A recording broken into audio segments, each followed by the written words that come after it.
माझ्यासाठी आई किती, म्हणून त्या देवाने आपलं थोडं थोडं थोडं थोडं थोडं थोडं चांगलं राहायला सुरुवात केली.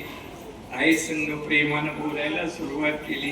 कुठं त्रास नाही, हे दे ते दे असं कुठे त्रास करायचा नाही. त्यावेळेस आईला सुद्धा, यशोदेला सुद्धा असं वाटलं माझं लेकरू चांगलं, या व्रतापासून मला पुण्य मिळालं. पण हा बाबा कोण आहे? व्रताचा व्रत पुण्य सुद्धा बाप आहे. आणि त्यावेळेस जेव्हा पण तो त्या गणपतीला, त्या चंद्राला सत्य करण्यासाठी तो भगवान परमात्मा केवळ आपण तो महाराज शांत झाला.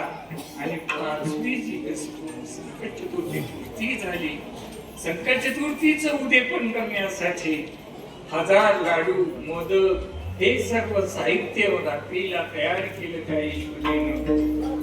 आणि आपण तुम्हाला रात्री चंद्राची पूजा करत आहोत. प्रत्येक चतुर्दशीचा चंद्र उदयाचा टाइम आहे. मला 9:45 आणि 8:45 जसा जसा योग लागत तशा प्रमाणे प्रत्येक महिन्याच्या चंद्र उदयाचा आपण टाइम आहे. त्या टाइमापर्यंत सगळं काही सामान तयार केली.